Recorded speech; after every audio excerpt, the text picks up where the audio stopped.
ये क्या सीता? अपने विवाह के सिद्ध होने के आनंद में तुम अपनी बहनों के साथ वस्त्र और आभूषण पसंद करने में व्यस्त रहोगी, ऐसा सोचा था मैंने। परंतु तुम तो यहाँ इन पौधों के बीच में उदास होकर बैठी हो। माताश्री, मेरे विवाह करके जाने के पश्चात मैं इन पेड़ पौधों से दूर हो जाऊंगी, इसलिए इन पेड़ पौधों के पास कुछ समय व्यतीत करने आई हूँ। सीता, प्रकृति से तुम्हारा ये लगाव अतुलनीय है। एक राजकुमारी होने के पश्चात रत्न और महामूल्य आभूषणों को छोड़कर तुम्हें इस उद्यान वाटिका में, इस नंदनवन में नैसर्गिक सौंदर्य के साथ समय व्यतीत करना अधिक पसंद है ना सीता? होगा क्यों नहीं, तुम हमें भूमि से ही तो प्राप्त हुई थी, इसीलिए इन पेड़ पौधों के साथ रहना तुम्हें ज्यादा पसंद है ना सीता? माताश्री, रत्न और महामूल्य आभूषणों के सिवाय कई लोग आनंदित अपना जीवन जी रहे हैं, परंतु इन नैसर्गिक संपदा के बिना जी पाना बहुत कठिन है। रंग बिरंगे पुष्प और हरे भरे पौधे मुझे सौंदर्य से और रत्न आभूषणों से भी अधिक पसंद है। सीता, महल में रहने से भी अधिक तुम्हें वन और आश्रम में रहना अत्यधिक पसंद है। ये बात अपने पति से मत कहना। क्योंकि तुम्हारे पति श्री रामचंद्र उनके ज्येष्ठ पुत्र और तुम उनकी पत्नी होने वाली हो, और श्री रामचंद्र का राज्याभिषेक होने वाला है और तुम राजमहिषी बनने वाली हो। तुम्हारे पास वन संचार के लिए 2 दिन शेष हैं। विवाह से 2 दिन पूर्व तक अपने इस वन विहार का आनंद ले लो, मैं तुम्हें मना नहीं करूंगी, परंतु यही रुक मत जाना। शीघ्र संभव हो श्रृंगार करने आ जाना, ठीक है? ठीक है माताश्री।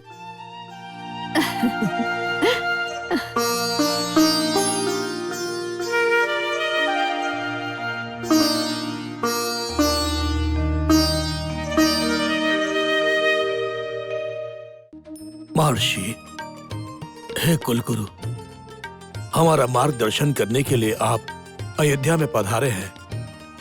आपसे मेरी विनम्र प्रार्थना है कि राम के विवाह में उपस्थित होकर उसे आशीर्वाद देकर हमें अनुग्रहित करें और हमारा मार्गदर्शन करें, ऐसी आपसे विनती है गुरुदेव। महाराज दशरथ, देवताओं का अनुग्रह बहुत बड़ा है। यदि उनका अनुग्रह प्राप्त हुआ तो दूसरा अनुग्रह चंद्र के प्रकाश की तरह होता है। देवतागण आप पर प्रसन्न हैं तो आगे होने वाला शुभ कार्य देवताओं के आशीर्वाद से पूर्ण होगा और सब शुभ मंगल होगा। अब आप अपने परिवार सहित मिथिला जाने के बारे में विचार कीजिए। मैं सदा आपके साथ रहूंगा, सब कुछ शुभ होगा। अब धन्य है गुरुदेव, धन्य है आप। आपके गमन के लिए विशेष रथ तैयार किया गया है, आप उस पर आसीन हो जाएं गुरुदेव। मैं और मेरा परिवार बाकी के रथों से आ रहे हैं। ऐसा ही होगा। शुभमस्तु। गुरुदेव।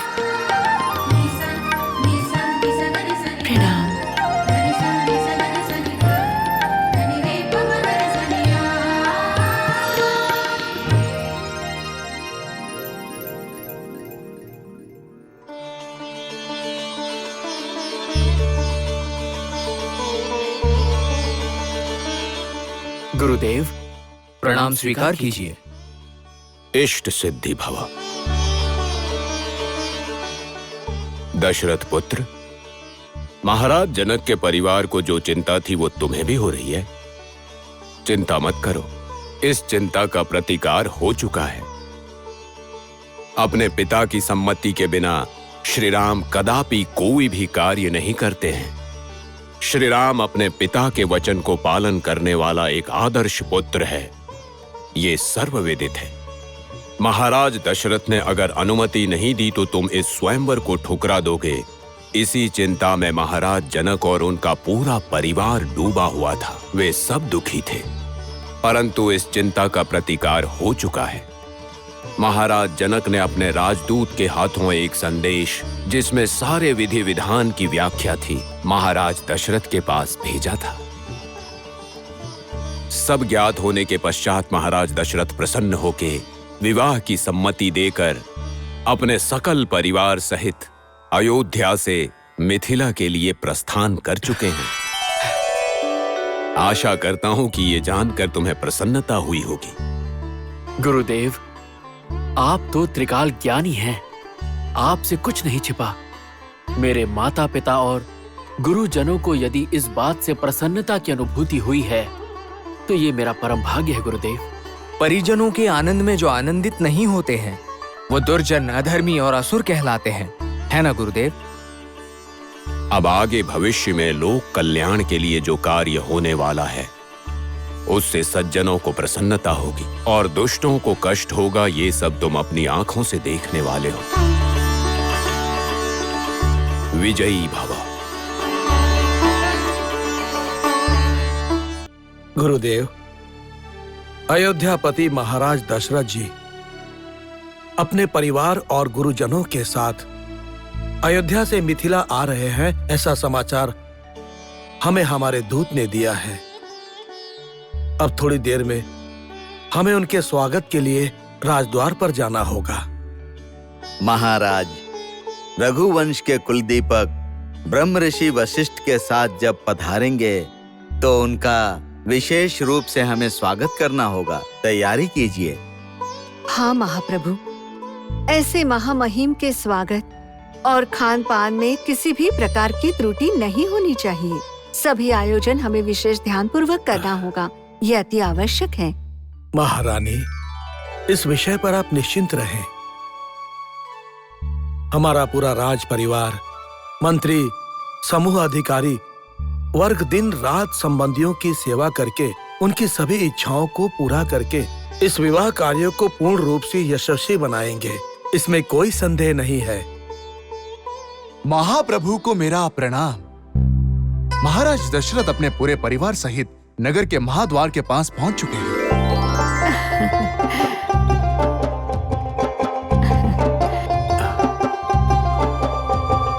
अति उत्तम। गुरुदेव, क्या उनके स्वागत के लिए हम लोग प्रस्थान करें?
सब आ गए?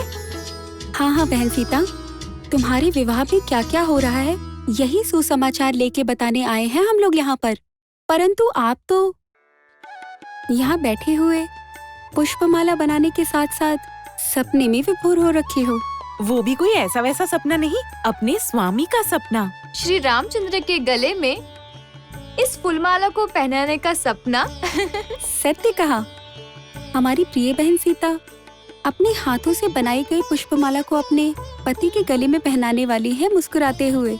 उसी माला को बनाते हुए आप अपने पति का सपना देख रही थी। बहनों, तुम सब मिलकर ये क्या बोल रही हो? विवाह हम में से किसी का भी हो, अपने पति के गृह में कैसे रहना है इसके बारे में सोचती ही है। ये स्वाभाविक है। ओहो, अर्थात अपने स्वामी के साथ सुख और संतुष्टि के साथ रहने के पश्चात मुझे नहीं लगता तुम अपने मन में कोई और विचार ला रही हो बहन।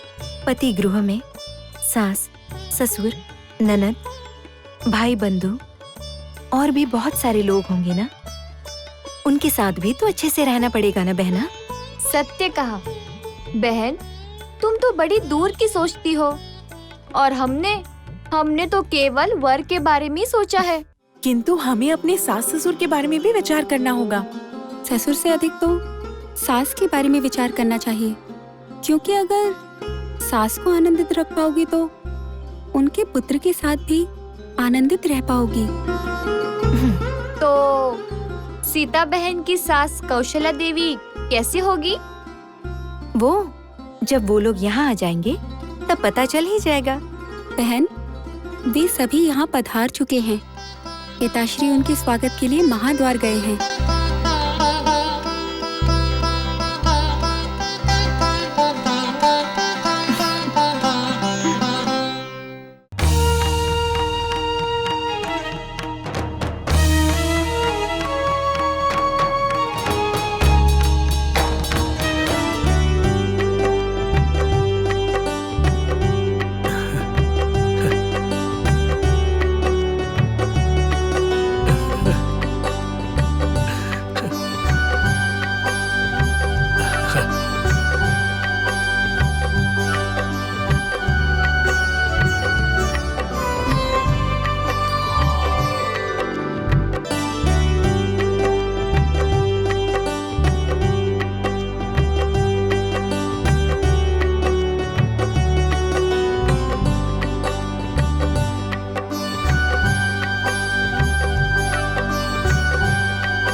महर्षि वशिष्ठ का स्वागत है।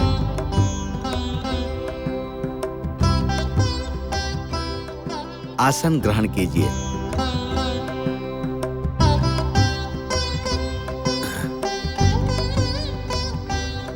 सुने ना, अयोध्या की महारानियों को हमारे महल के विश्राम कक्ष में लेके जाइए। हाँ प्रभु।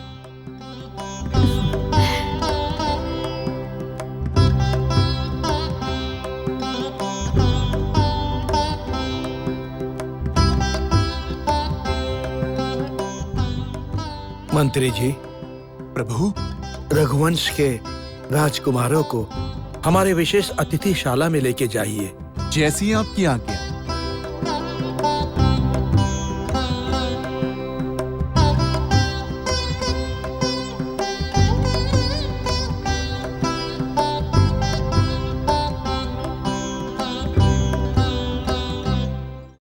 ब्रह्म ऋषि महामुनि वशिष्ठ को मेरा सादर प्रणाम। महर्षि, आपके चरण स्पर्श से ये मिथिला नगरी पावन हो गई है।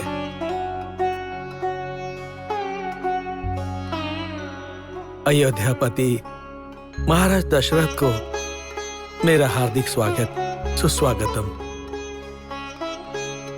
महाराज,